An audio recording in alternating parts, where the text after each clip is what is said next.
بسم اللہ الرحمن الرحیم اعوذ باللہ من الشیطان الرجیم. اچھا جی, یہاں پہ دیکھیں سورۃ الفاتحہ قرآن مجید کی سب سے پہلی سورت. اس کی 7 آیات جو ہیں وہ اکٹھی نازل ہوئی ہیں. یہ مکمل نازل ہوئی. بالکل, اس کی ایک فضیلت یہ بھی ہے کہ اس کی 7 آیات اکٹھی نازل ہوئی ہیں. شاباش. اور چلیے جناب. اور 7 میں بتایا گیا ہے کہ 7 آیات ایسی ہیں جو بار بار پڑھی جاتی ہیں. ٹھیک ہے. فاتحہ کی تعریف اللہ پاک نے قرآن میں ہی کر دی ہے سورۃ الفجر میں. شاباش, صحیح.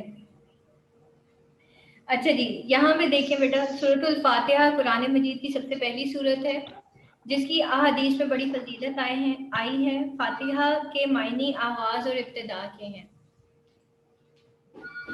ٹھیک ہے, فاتحہ کھولنے والی کو بھی کہتے ہیں, یعنی کہ فاتحۃ الکتاب کہا گیا ہے اس کو, کتاب کو کھولنے والی سورت. اور اس کے اور بھی متعدد نام احادیث سے ثابت ہے. مثلا ام القرآن, قرآن کی ماں. السبع المثانی, القرآن العظیم, الشفاء, الرقیہ, رقیہ دم کو کہتے ہیں, وغیرہ من الاسماء.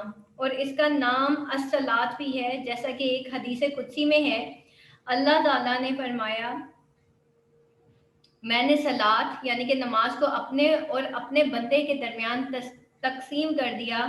مراد سورہ فاتحہ جس کا نصف حصہ اللہ تعالیٰ کی حمد و ثنا, اس کی رحمت اور ربوبیت اور عدل و بادشاہت کے بیان میں ہے, اور نصف حصے میں دعا اور مناجات ہے جو بندہ اللہ کی بارگاہ میں کرتا ہے.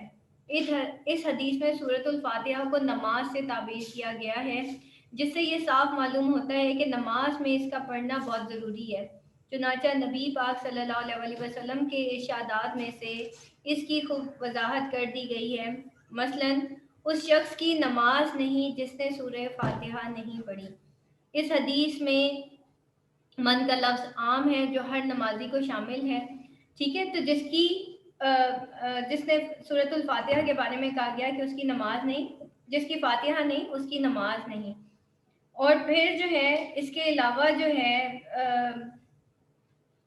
جب امام جو ہے سورۃ الفاتحہ پڑھتا ہے تو اس کے پیچھے ہم خاموش ہو کے کھڑے ہو جاتے ہیں اور وہ ورڈز دہراتے ہیں, سورۃ الفاتحہ کو اس کے پیچھے دہراتے ہیں. باقی ساری جو نماز ہوتی ہے وہ ہم امام کی خاموش ہو کے سنتے ہیں. ٹھیک ہے, لیکن سورۃ الفاتحہ جو ہے وہ امام کے پیچھے دہرائی جاتی ہے. یہ اور بات ہے کہ ہلکی مطلب خود سے دہرائی جاتی ہے, لپسنگ کی جاتی ہے جیسے بھی, لیکن باقی جو نماز ہے اس میں خاموش ہو کے جو ہے وہ سنی جاتی ہے.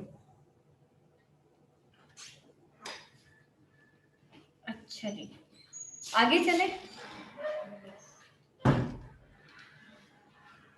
ایک حدیث میں ہے لا الہ الا اللہ کو افضل الذکر اور الحمدللہ کو افضل الدعا کہا گیا. اس کو افضل الدعا بھی کہا جاتا ہے. ترمذی, نسائی وغیرہ, صحیح مسلم اور نسائی کی روایت میں سے ہے الحمدللہ میزان کو بھر دیتا ہے. اسی لیے ایک اور حدیث میں آتا ہے کہ اللہ اس بات کو پسند فرماتا ہے کہ ہر کھانے پر اور پینے پر بندہ اللہ کی حمد کرے. ٹھیک ہے, ہم الحمدللہ کہتے ہیں نا اینڈ پہ, تو یہ الحمدللہ کے صرف الحمدللہ کے بارے میں آ رہا ہے. اور بھی بہت ساری یہاں پہ احادیث لکھی ہوئی ہیں. بہرحال جو مین ہے وہ یہی ہے. اب آگے ہم چلتے ہیں نیکسٹ اپنے لیسن کی طرف. اچھا جی, چلیں جی, اب بتائیں روٹ ورڈز کے ساتھ جو ہے آپ سے قرآن سننا تھا آج میں نے.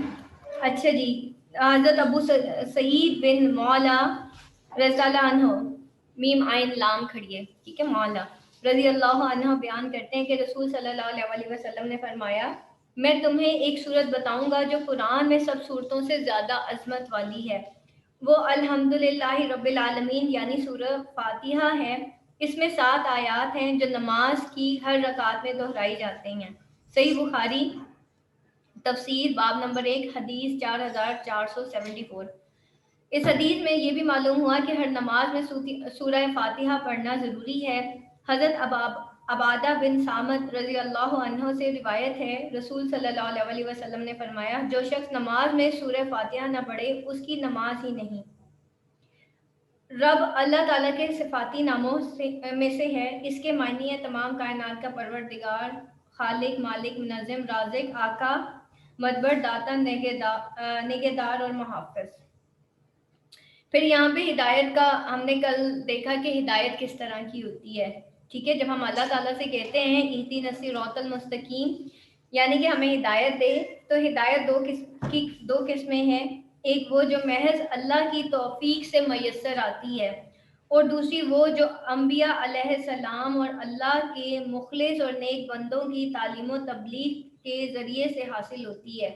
یہاں ہدایت سے مراد اللہ تعالیٰ سے صراط مستقیم کی رہنمائی اور اس پر استقامت کی دعا ہے، یعنی کہ انبیاء، صدیقین، شہداء اور صالحین کا راستہ۔ نبی کریم صلی اللہ علیہ وسلم نے فرمایا، جب امام غیر المغضوب علیہم ولا الضالین کہے تو تم آمین کہو، جن کی آمین فرشتوں کی آمین سے ہم آہنگ ہو گئی، اس کے پچھلے گناہ معاف کر دیے جاتے ہیں۔ آپ دیکھیں نا، ہم اونچی آواز میں اینڈ پہ امام کے پیچھے پھر آمین کہتے ہیں، تو جس کی آمین جو ہے وہ امام کی آمین سے مل جاتی ہے تو اس کے تمام پچھلے گناہ معاف کر دیے جاتے ہیں۔ چلیے جناب سبق سنا دیں۔ الحمد، روٹ ورڈ بتائیے، کل جس اسٹوڈنٹ نے اٹینڈ کی تھی کلاس، ذرا روٹ ورڈز بتائیں بیٹا۔ الحمد، ماریا آمین، آپ نے کل بتا دیا تھا، جنہوں نے کل نہیں سنایا تھا میں ان کی بات کہہ رہی ہوں۔ آپ نے کل سنایا تھا نا ماریا؟ یس میم۔ کس نے نہیں سنایا تھا وہ ذرا ہینڈ ریز کریں بیٹا، جنہوں نے نہیں